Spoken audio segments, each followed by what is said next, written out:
paliluna tayo. So, ang mag-share karon akong gitawagan si Ma'am Christine. Amen. Thank you, Lord.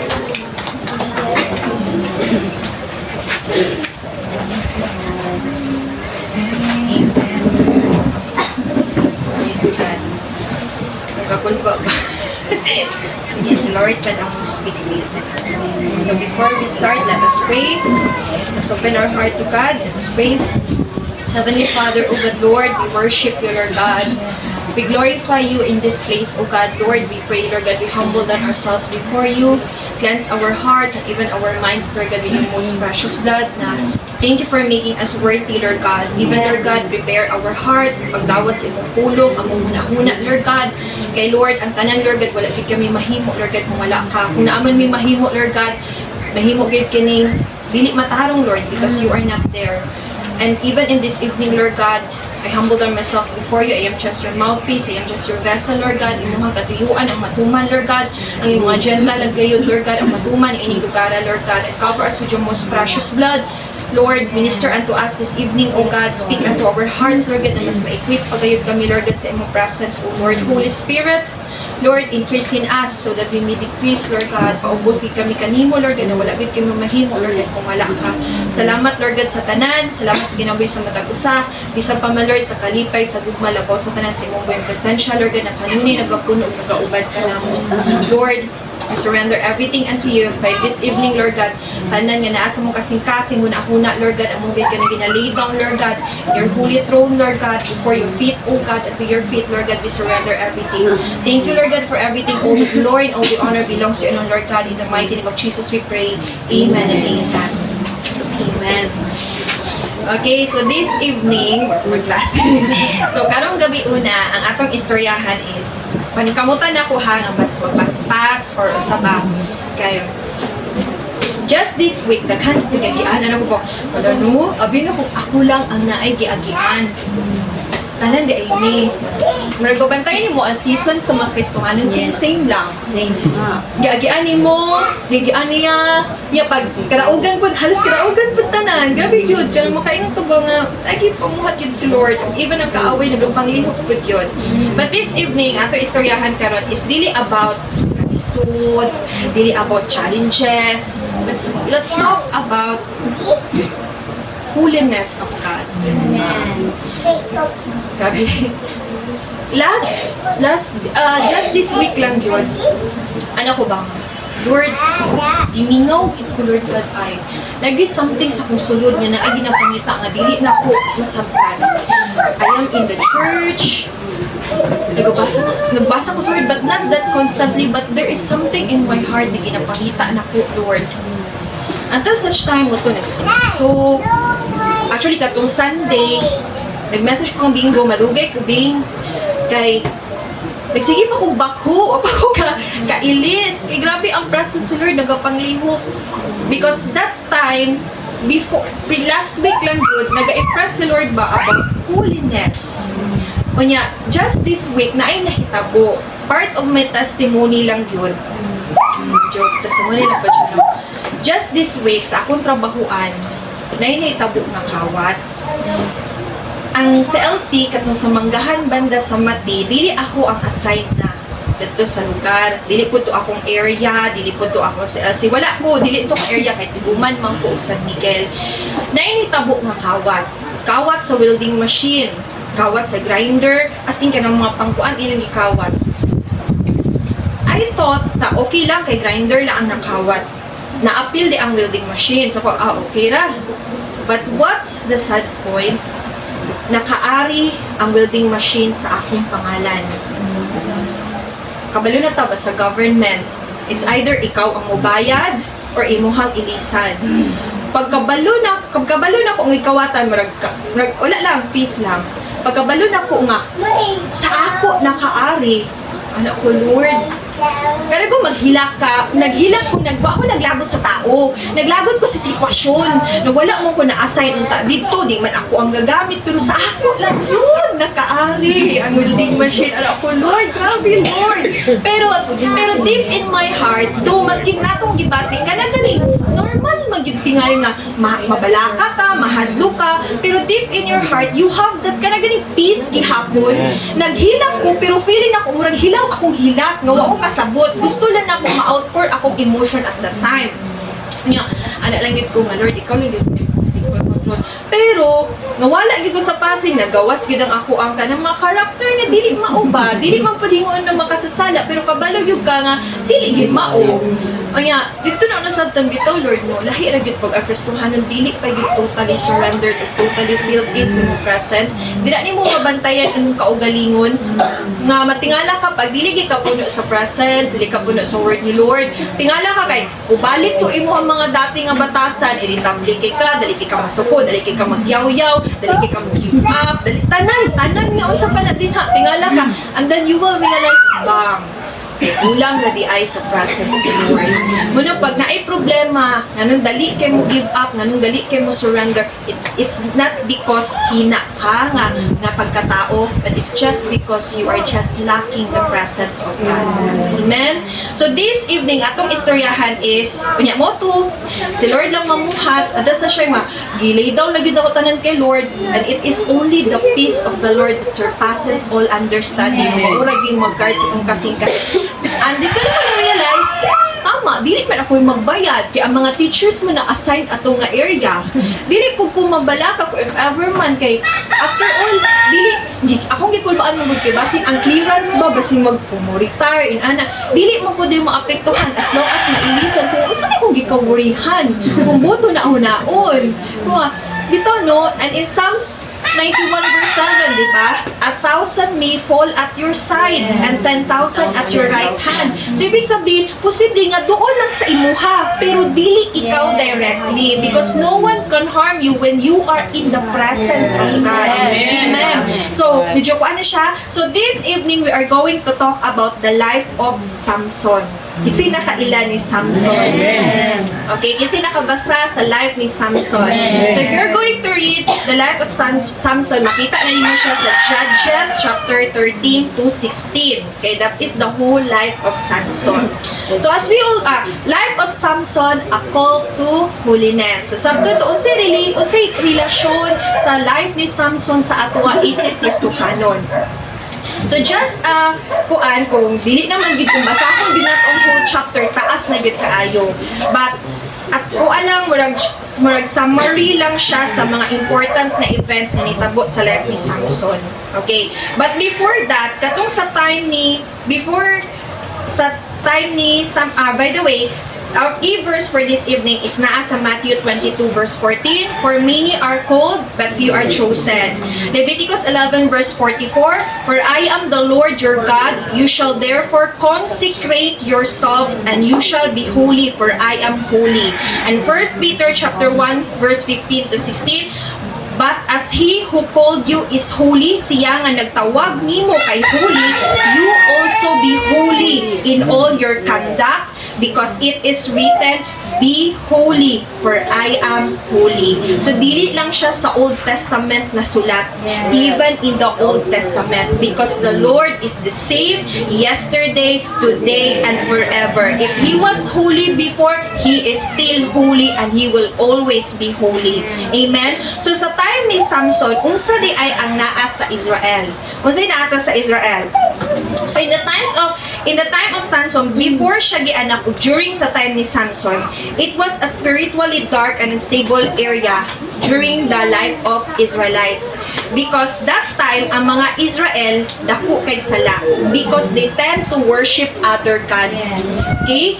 And God allows them to be oppressed by enemy nations. At that time, sa time ni Samson, ang nag-oppress sa ilaha are the Philistines. Familiar mo ni Goliath? O, kaliwat ni Goliath. So, Samson So, Israel cries out to God in repentance. God raises a judge to rescue them, and the people experience peace until they sin again. So, makita nimo grabe ang cycle. Balik-balik ang sala. Mosampit sila Ginoo, sala na pod. I-deliver sila Lord, makasala na pod. Sampit na pod sila kay Lord, deliver ni Lord, makasala na pod. Sampit na pod sila kay Lord, usahay kita. Even as sometimes, dili sometimes, most of the time, ingon ana ta. But thank God na lang yun. Salamat Lord. In those days, there were no king in Israel. Wala pa ni ang king ha, wala pa ni si King Saul, wala pa ni si King David. Because everyone did what was right in his own eyes. Ang matag usa ginabuhat lang kung unsa ang tanaw nga tama nila. Mo ni nakadelikado pag walay standard ang tao, pag walay pundasyon ang tao. Even kita sa karon gani na generation, mabantayan nato daghan kaayog mga vlog about a philosophy of life, unsa pa na dira abi nilang tama. But when you don't have the word of God as your foundation of your life, pwede yung kaayo nga abi ni mo tama pero dili day ka tama. Muna giingon na parang tama pero mali. May mga bagay na parang mali pero tama. So at that time of Samson's birth, sumoto under sila sa rule sa Philistines for 40 years. So now, let's proceed to Samson. Who is Samson? So, Samson lived during the period of Judges, time after Joshua. Sa time after ni Joshua, but time before the kings of Israel, like King Saul and King David. So, Samson is a son of Manoah and his wife from the tribe of Dan. Who is Dan? Kung mabasa ninyo na siya, Dan is the fifth child of Jacob, who is now called Israel. Diba, kakuha mo tong wrestle ni Jacob, dili ti kabuhian Lord, hanto dili ko ni may bless. So, diyan na siya nga, from now on, you will be called Israel. Right? So, kung makuha mo yung story, importante ka na masabtan na to ang history goods sa descendants ni Jesus, kay masabtan na to ang story kay, because the New Testament is just the mirror of the Old Testament. And even the Old Testament is mirror of the New Testament. Dili ta mo suti nga ineglect na to ang Old Testament, kaya ang tanan nga na sa Old Testament gi-prophesy na si Jesus nga naa sa New Testament. Just like the time of Daniel, di ba? Katong ikaupat nga tao, that was Jesus, that was the Son of God. Dito palang daan nagpakita na ang anak sa Ginoo. So fifth child of Israel sa tribe ni Dan. And kato si Dan kay anak to siya ni Bilha, servant ni Rachel. Ay magud sila sa una kay pag di ka makaanak, sige akong katabang o anak kay ma-consider nga ako ang anak. May gani no, wala ta sa time nila no. Grabe jud ba ano kay yo Lord no, may nalang gid Lord ginahanay nimo ang tanan. And maka-amaze kang Samson because he was born Nazirite. Nakadungog tag Nazirite, right? Nazirite niya. Na-curious mo, unsa din yung Nazirite? Kanang tribe ba ni siya? Akong gi-research, unsa din yung Nazirite? Dili din na siya tribe. Kundi, a Nazirite is a vow or lifestyle of consecration. Dili by bloodline. Example, akong papa, ni-dedicate siya sa iyang life, so obligado ko nga ako musunod sa iyang life. No, it's not like that. Maskin kinsa nga gikan sa tribe, lalaki man ka o babae, kung gidesisyonan nimo nga imong kinabuhi, i-consecrate nimo kay Lord, then you are called Nazirite. Okay? So, a Nazirite is someone who takes a vow of dedication, gidedicate niya iyang kinabuhi. Basahon na nimo sa Numbers 6 verse, chapter 6, Numbers chapter 6 verses 1 to 21. So, ang Nazirite po di ay, na siya duha klase. Na ay temporarily Nazirite at that span of time, na apoy permanent Nazirite. And Samson is one of the permanent Nazirite. Nanuman, gikan pa lang pagkabata niya, wala pa siya gianak, gipili na siya. Imagine, kung basahon niyo ng Judges 13, ang anghel mismo sa Ginoo ang nagpakita sa inahan ni Samson nga magbuntis ka. Wa pa gani siya nabuntis pero gitakna na.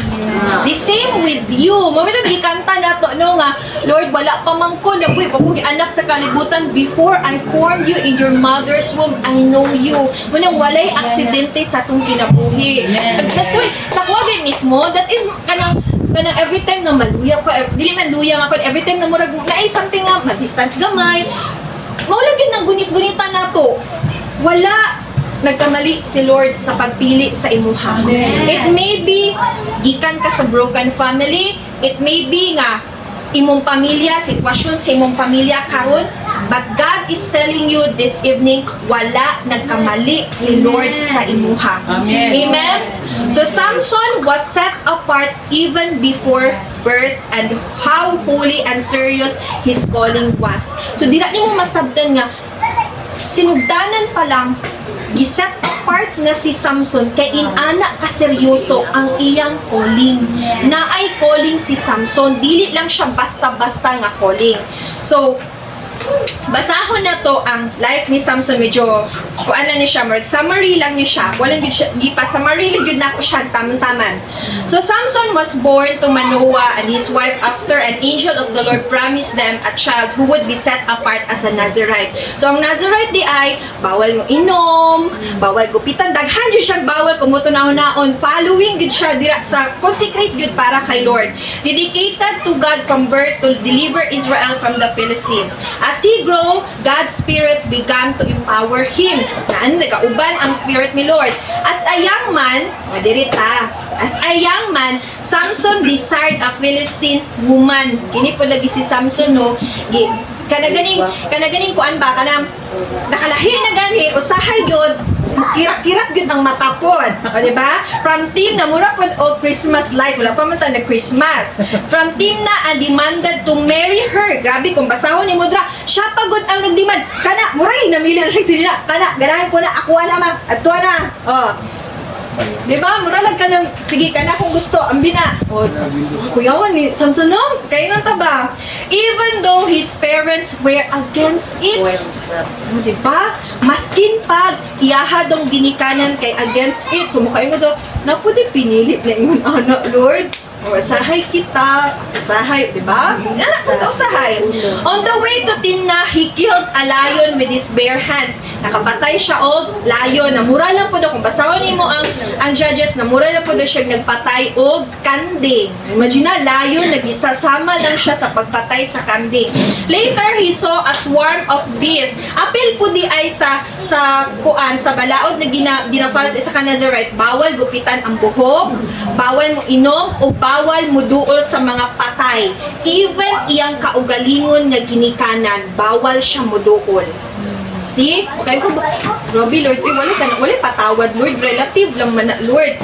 Pero ana siya diri, oh. Later, he saw a swarm of bees na ay mga bubuyog nga naay honey in the lion's carcass or sa patayng lawas sa lion. O sige, gihimo, iyang gikaon. So in the very first place, kato palang daan na violate na ni Samson ang iyang vow by not touching a dead body. During the wedding, okay, kasal na sila. During the wedding feast, he posed a riddle. O sabi, bisaya ng riddle, kanang tigmo, to the Philistines. His wife, kato iyan ang asawa, kato, kana, ako na, nahimo na may asawa. Under pressure, comes to answer from him. Feeling betrayed, kanang gikuan siya ba nga, unsa mo gudi answer na, uy, manya, pagkahuman, syempre, kay kini po si Samson, lahi po niya siya, pagitik-gitik usahay, yung musulti ra po di ay, gisulti po sa katong Philistine woman sa iyang mga kauban, kay naman sila'y sabot na kumudaog ni, atagan ko niyo katong garments of linen, o katong 30 changes of clothes, something ana, pag ako mo daog, ako hatagan, pag kamo mo daog, kamo akong hatagan. So, nahitabo ato na pildi si Samson. Sa kasuko ni Samson, gipatay niya ang 30 ka Philistines to pay his wager, then left in anger. When he returned, naabta niya nga ang iyang asawa gihatag sa iyang best man. Sa papa atong, bro kayo ba? Grabe nun, ano kabali sila, ha? Sa kasuko niya, kay gibalikan man niya iyahang asawa, sa kasuko niya, naibawan niya, gihatag di siyang best man. O sige, gibihimo, o say po ni ka na putungon po ni si Samson. O sige, gihimo, gihikot niya ang katong hikog sa katong sana siya, sa mga tie torches to their tails, sa mga foxes, o nagsindi, o kalayo, di ang mga fox, nagtuyok dito, antod na sunog ang tibuok nga field sa mga Philistines. O dili lang yung field, pati ang olive nga fields nila. So, sa kasuko sa mga Philistines, gipatay nila ang asawa ni Samson ug ang iyahang papa. Okay, which led Samson to strike them down again. Later in Gaza, at na po siya Gaza, sorry na po si Samson, pero na po ta. He visited a prostitute. Pag ulagay siya na matyag asawa, Bibisita na po siya o prostitute. Then, at that time, the Philistines planned to ambush him pero naka-escape siya kaya magiguba ang katumpultahan. Eventually, okay na ang ta. Okay ra gyud dito lang kutob. And there came the time. Eventually, Samson fell in love again. Kalibog ka kinsa may gyud Samson. Fell in love again to Delilah, who was bribed by the Philistines rulers to find out the secret of his strength. Wala ka bantay si Samson. Nag-iyahan din gina-desire na himo siyang beat gani sa tawag ka na dili beat ka na paon sa iyahang kapildihan kay gigamit to sa mga Philistines para mahibaw-an ang iyang kaluyahon. Then she asked repeatedly, lahi po ni si Samson ganing nagdula-dula po siya ba ganing kung sasala pag ginadula-dulaan. Primero nangutana si Delilah, kung basahon nimo ang Judges makaingon gud ka nga grabe na po si Samson ni apil pagani og hikot si Delilah pero ni uban pagigyapon siya ni Delilah kay first nangutana siya unsa ang makalpaluya sa imuha atik na pud siya sige tie me with 7 fresh bowstrings kana ganing sa pana fresh gid wa pa na uga hikta nila uban si Delilah then naputol ra gihapon ni Samson si Delilah, ingam siya, imodyo kong gipakaulawan ba sa pong ihapon Delilah, no? Imodyo kong gipakaulawan ba sa akong mga kauban ng mga people? Pero si Samson, sige ba ni Samson? Ni ano pagyapon siya, ni ano na pa siya nga, sige, musulti na yun ko sa tinuod. Kabalo siya nga, si Delilah nagay mismo ni apel og hikot, gyapong gidula-dulaan. Gyapong gyapon si Delilah. Ana pa siya, tie me with new ropes kanang wa gyud nasulayan sa paghikot. Ato na po si Delilah, gihikta na po nila si Samson. So imagine na, makain ito grabe naman no.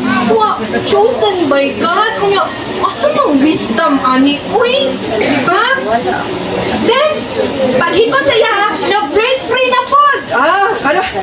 Og ang ikatulo, shucks, inuin na po si Delilah, ay, yung kay ka Samson ba? Baka ulaman yung kunimo. Si Samson, ingon na po, weave 7 braids of my hair into a loom. Katong iyahang buhok, isalapit kung pito nga kang basta. Weave, kanayin mo siya, pariyagod sa kanagan, magganchilyoin, anak. Pero, wala gihapoy, may tabo. Until such time, ang pag-try o dula-dula ni Samson, nakuha ra gyud iyahang loob ni Delilah. Ug nisulti siya sa tinuod na kung putlo nimo ang akong buhok, diri nagikan ang akong strength. Maluya ko. Ug nakita ni Delilah nga tinuod na nga nagsulti si Samson. Then giputol ni Delilah ang buhok ni Samson. Nibangon si Samson ug niingon siya, mabalik lang akong kusog kay nagtuo siya nga sa iyang pagmata naapa ang iyang kusog. And sometimes as Christians, abi na to naapa pero wala na di ay. Even for me, makayon ko ba nga usay manggod ka nang maglakaw ta na ata diri abi na to. Yes, we believe in Jesus Christ, but we thought nga naa pa ta kay Lord. We thought nga naa pa si Lord. Christ in me and I in Christ. Dili enough nga si Lord lang na sa mo, importante pod nga ikaw naa po ka kay Lord. So what happened? Finally, tired by her nagging and manipulation, Samson told her truth. And then sinitabo, gidakop si Samson, gipreso siya. Kabalo mo, grabe ang gibuhat sa kaaway kang Samson. Ihimo siyang katawanan. They mock Samson. Kung unsa ka-great ang tan-aw kay Samson at that time, sa dihang ni compromise siya, gikuhaan siyang mata, gipa-perform siya dito sa stage sa mga Philistines. But God is so much gracious to Samson. Dito na realize si Samson that it is not the hair that give him strength, but it is the Spirit of God that able him. Kaya kung buot huna-hunaon, sinugdanang palangdaan, ni compromise naman si Samson. Pero ang Spirit lang yun ni Lord na wala pa higuhi sa iyaha. In our lives, munang ka na ganing, makayang ba nga, kulba kaayo kung sa usa ka Kristohanon makabuhat tag sala, mahadlok pa ta. Lord, pasensya kayo no kabuhat tag sala. It's great, praise God, because you still have conviction. But ayaw pa abuta nga makalos na gani imong kasing-kasing, nga normal na lang nga makonbiktuhan ka pero wala kay himuon. O yun na'y delikado sa usa ka Kristohanon.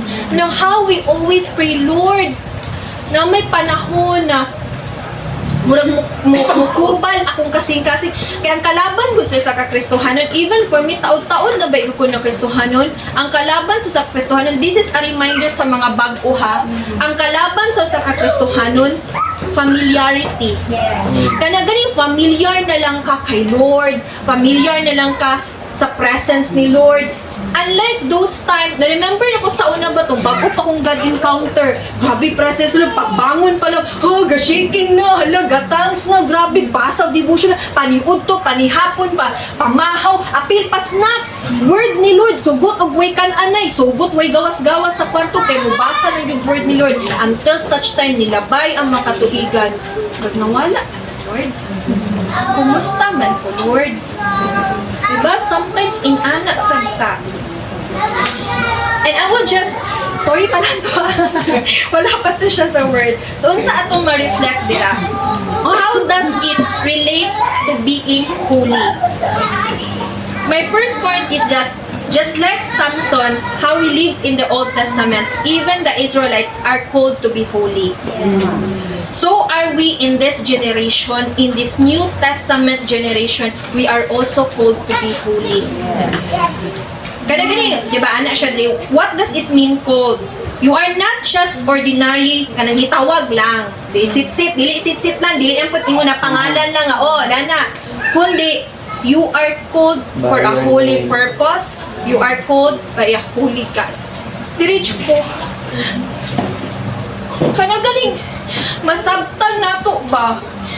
Okay ra, masabtan na to nga. Naay person yung nagpakamatay sa cross para nimo. Pero kung masabtan nimo, how holy God is, nanibaba gikan sa langit. Ihatag iyang unsan, kalagay mo kayo ka mahari sa tanang hari, pero grabe Lord, nibaba ka. Kanagaling ka na palangdaan ba? Sometimes mahimot ang kanos kay malimtan na to nga holy si Lord. Yes, we understand that God is gracious, but do not forget that He is also holy. Holy si Lord. Dili lang siya Ginoo lang. Holy siya. Ana siya dili, di ba? In 2 Timothy chapter 1 verse 9, siya, He has saved us and called us to a holy life. Wala lang kag-isave ni Lord. Wala lang kasimple nga gitawag ni Lord. But you are called to a holy life. Not because of anything we have done. Dili kay tungod sa tong gibuhat. But because for His own purpose and grace para sa iyang katuyuan. Therefore, ang pagtawag ni Lord sa tua, this is such a privilege. Kay kung buot huna-hunaon, di ba? Many are called but few are chosen. Sa kadagdaghan giwalihan nganong ikaw ang nirespond. Sa kadagdaghan nga abot diri nganong ikaw ang nilungtad. Sa kadagdaghan nga niagi nga Kristohan nganong ikaw ang nilahutay. Daghan ang gitawag pero pipila lang yun ang nirespond nga tungod anay. Amen. In John 15 verse 16, you did not choose me but I chose you. Imagine, dili ikaw ang nipili, ikaw ang gipili. And appointed you so that you might go and bear fruit that will last, and so that whatever you ask in my name, the Father will give you. Grabe, ikaw pa'y gipili para hatagan. Kaspesyal ba nimo? Kaspesyal ba nato? Nga piliun ka para hatagan. So, dili niyo masabtan. Kung sabihin, pasabot anang gipili ka. You are called. Diba? For example, kanang i-recruit ka, gipili ka nga mahimo kang agent. Wala lang ka ingon na gipili lang kang gitawag na, kundi maging part ka sa organization sa agent. Example, sa teacher, gipili ka magka-item na mahimo kang teacher. Dili lang ka ingon na teacher lang, but you are representing the Department of Education as a whole. The same po din ha kay Lord. Nagipili ta ni Lord, wala lang ta gipili nga kita lang, kundi we are representing ni Lord. We are representing the kingdom of God. So like Samson, we are called to do the right thing from the beginning. So, mo to siya, God's call is not a random selection. It is very sacred. Ang pagpili ni Lord sa imuha, sagrado. Mo nang dili na to, na mo kayo ba? Dili mo gito makapanghambog, no? Kay even ako nga gabarog diri wala jud ko kabalo unsay naghulat sa unahan, unsay mga agian. Pero at pray gid na to always nga Lord, tipigil lang gid ni Lord. Wala ni kabalo mo buhi bang kana gani. Lord, ko ako ang mugunit sa imuha, posible nga mubuhi ko nimo. Pero kung ikaw ang mugunit sa kuha, mas mubuhi na ko, kabalo gid ko Lord na mugunit gihapon ka sa kuha. Amen. So the moment we respond to Jesus' invitation, we are not just called to ministry. Dili lang dahil ministry ang pagtawag ni Lord sa tuwa nga inani dito ka kini aning buhaton, but we are called to belong to Him. Maging part kita kay Christ. We are the body of Christ, to walk with Him and reflect His holiness. Number 2, a true Christian must know his purpose. The purpose of living beyond self and for the glory of God. Romans 12 verse 1, offer your bodies as a living sacrifice, holy and pleasing to God. Ang atong lawas, dili din siya ingon na kini-gani usahay makuan na to ba? Naabi na to, ang atong lawas, dili na to gamiton para sa sala. Pero nalimtan po din na to that our body is a temple of the Holy Spirit, therefore we need to take care of our body. Sometimes, dili ko mabuhat og sala, ani, pero nakalimot ka sa imong kaugalingong lawas, nakasala na ka. Wala nimo giatiman, di ka mamahaw, di ka maniudto, magpapasmo-pasmo ka, ala nagkuan na ang tiyan, usa pa na dira lain ang gibati, wala gyapon nimo giatiman. Temple ni Lord. Amen. So Ephesians 2 verse 10, created in Christ Jesus to do good works. Our purpose as disciples is not success by the world's standard, but our faithfulness to God's assignment. Even ako, diri jud ko maigo. Nakanagani, even, di ba? To win the lost and make disciples, to share it. Even ako, dira jud ko maigo kape naman say mag-excuse ko ba kape naman Lord, may naman sa sugod pero pag abot sa alahi. But we will always have to go back kay kung dili man gud nato nahimuon para asa pa di ita nga naata diri sa kalibutan. Even in our workplace, even for me, dili man tud ko maka-apply. Wala ko nag-justify ha. Humbly, I am acknowledging na dapat muuban ko because I am part of the church. That is the vision of the church. Wala ko nag-justify na because nagsulti ko din sa tubangan to tell you nga ayaw ko sundo ka. I am also trying. But in our workplace, mapa-teacher man ka, mapa-parent man ka, mapa-unsa man ka dira, you are also have that purpose in that place. Dili lang nga dito lang ta sa Santa Cruz kay pagkakristohanon dili lang kutob sa Santa Cruz. Even sulod sa imong family because our family is our first ministry. Mao gid na kanagani mo kayong tao nga usay magilty pud kaya ako nga aptik ayo ko mukuan sa laing tao Lord ba pero mismo sa akong family dili pud ko maka-share Lord. Diba? So 2 Timothy chapter 2 verse 21, those who make themselves clean from all those evil things will be used for special purposes. So imagine ang katong ginalahi sa kana bitong pista o baka lang sa una, sa pista, ginalahi, ayaw yun na, hilapin ng bawal ni mama, kaya mugawas, so yun na siya pag na, ay, dakong bisita. Same with us. He set apart na ni Lord for His greater purpose, for His special purpose, for the purpose of the Master. Now, so unsa di ang naa sa holiness? So holiness is protects our purpose. When we live in holiness, ginaprotektahan ang atong purpose. Di ba sometimes pag maingon tag also holiness attract God's presence. Lahi ra gyud. ang sa nakalahi sa ato sa uban, even Christian as we are, it's the anointing of God. It's the presence of God.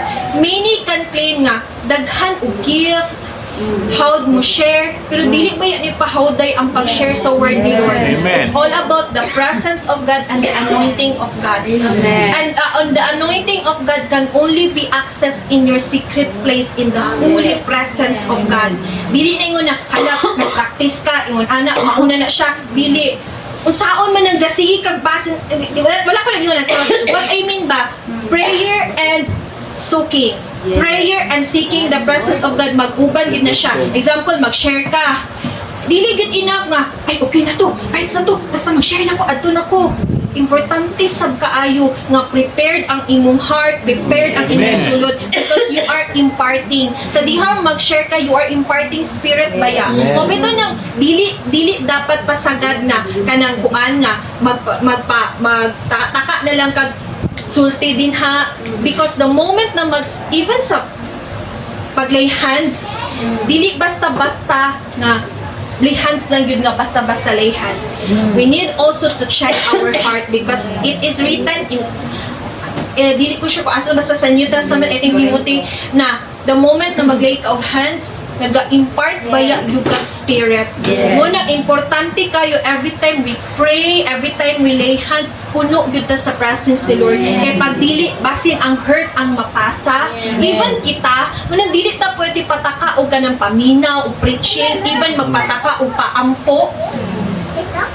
Careful kita ana.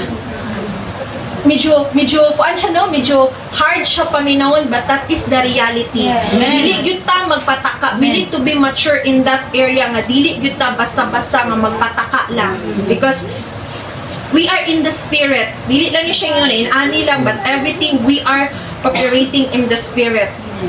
So holiness also strengthens our testimony. Ang kana gyud. Mubito nang ang mga tao sa gawas, masking pagmingot tag mag-share ta og word, pag wa pa na kaila kay Lord, tan-aw gid na siya sa action nimo. Because we are a walking Bible. Ang pagkinabuhi nga matarong makapalig-on sa imong testimony. Next, it protects our calling and purpose and it aligns us with God's vision. Kay kung magkinabuhi ta makasasala, magkahanap bay atong pananaw. Diba? Kabantay ta, apil ko. Diba? Kanang pagbuhatag dili mao, compromise, just like Samson, compromise ng gamay ba? Okay ra to, wala pa. Okay ra to, wala pa. For how many times, wala siya kabantay, wala na di ay. Sometimes in our lives, kinahanap po na to i-evaluate ang atong kaugalingon din hanggang dita. And here, so just like Samson, unsa may gina-remind ana, loss of holiness leads to loss of power. Ang power naggikan kay Lord, kung wala ka nag-live sa holiness na dinha kay Lord, huwad-an gyud ta, not just physical but spiritual power and even discernment. Maulaw na ta mo review kay mismo kita nagabuhat ang dili mao. Maulaw na ta mo badlong kay because kita mismo kabaluta na natay gito. Warning ba na din ha? Diba niingon si Paul nga ikaw ba nga nagbadlong? Dili pud ba ikaw mismo nga dapat pud badlongon? Diba? Samson's compromise cost him his eyes, dili lang iyang eyes, his freedom, and eventually his life. Tungod sa iyang pag-compromise, nawala iyang vision, nawala iyang pananawon, na supposedly, gikan paunta pagkabata niya, gi-consecrate na siya ni Lord, pero naputol dirang dapita, tungod sa iyang pag-compromise. Yet, his last act, diri lang kita, magsalig kay Lord, he returned to God, showing us that repentance is still possible. Repentance is still possible, but the consequences of compromise are real. Kibalik man tuod ni Lord. Pero, that was the last moment. Tuod, nakapatay si Samson. Kung basawan ni mong Judges, daghan ki siyang napatay nga Philistine at that time. Pila ka Philistine, mas daghan pa sa Philistine nga iyang napatay before. Pero, patay po siya. That was the last time. Naitabo, kuha na siya siyang pamilya ug ilubong. And I pray, we all pray na even kitang tanan, panalaminan gud nato ang kinabuhi ni Samson. Di, kana ganing dili man gid ka perfect, pero dili gud nato dapat irason ba nga dili man gud ko perfect, because in the very first place the Holy Spirit is already there. Naa si Holy Spirit na muhatag og kusog sa tuwa, for where there is your, for my grace is sufficient enough for your weakness. And as Christian, dili ko dito may rason na wala man ko kabalo. Kaysa sugod pa lang daan, before na nimo gibuhat, naa na gyud nay conviction. Our goal is that dili lang ta ingon na consecrated lang ta karon. Kaani, wali sa kuha mismo. Consecrated lang ko karon kay magwali man. Pagka humagwali, hala, balik na po. La, kada, chata na po ka nga, magwali ka. Ay, ngid na po na po pagso. Lord, tabangin gud me. Dili gud it is a lifestyle. It must not be anointed occasionally, but consecrated daily. Our goal is in 2 Timothy chapter 4 verse 7, di ba? I have fought the good fight. I have finished the race. I have kept the faith. Kana mo ingon si Lord, well done, my good and faithful servant. Thank you, Lord. And how we pray that just this evening, masabtan yun nato that we are not just serving as mere God, but we are serving a holy God. Not just a gracious God, but also a holy God. Amen. Every time we praise and we worship, we are not just simply singing, but we are worshiping the holy God. Munang pag masabtan nato nga inana ka holy si Lord, imposible kaayo nga dili gyud ta magkurog sa presence ni Lord. Imposible kaayo nga it takes revelation manggod, and I pray at huwag yun na iampo gikan karong gabi una, Lord, reveal yourself unto us, because a true Christian nga na ay personal encounter kay Lord, maurag yun na dili mo balik sa kalibutan. Kanang tama bitaw no, kung ang Kristohanan mo balik sa kalibutan, makay mo ko questionable jud kaayo ang pag-ila kay Lord ba? Nganong mo balik man gid sa kalibutan? Kung paninglitan man nga maadto sa wilderness, mo balik ug mo balik gid gihapon na kay Lord. Kay sama sa pagkaon nga mayon kalami kaayo to. Dili man ang mao, lahi man gyud to ako natilawan. Sipod na kay Lord, mangita ug mangita gyud ta dinha kay Lord. And as a Christian, pa-fill in gyud ta sa presence ni Lord, pa-fill in gyud ta kung kinsa si Lord, kay ang tao nga di ba pag ang tao sikat dikit-dikit pagod sa mag-asawa, di ba sa parihan mo naon kadugayan simpod dira kay Lord, no na the more ta gadikit kay Lord, the more na maparihan na gyud ta kay Lord, dili na hinala nga si Lord kundi ang Christ likeness. The more na mamnimaho na tang pariha kay Lord, na makita gyud si Lord sa atong kinabuhi, dili man ingon na naa na ta, but it is transformation, it is process. And Lord, tabangi gud me Lord, na until such time that you will come back. Kato ganing diwali gahapon, nga dili ka hubo ba atubangan kay Lord. Nakaklota sa sinina sa salvation, tanan si Lord, because our only kana ganing si Lord ra man gyud tanan ba? After all, kay Lord lang gyud tanan. Amen. So glory to God. Maulang po ito, medyo taas-taas.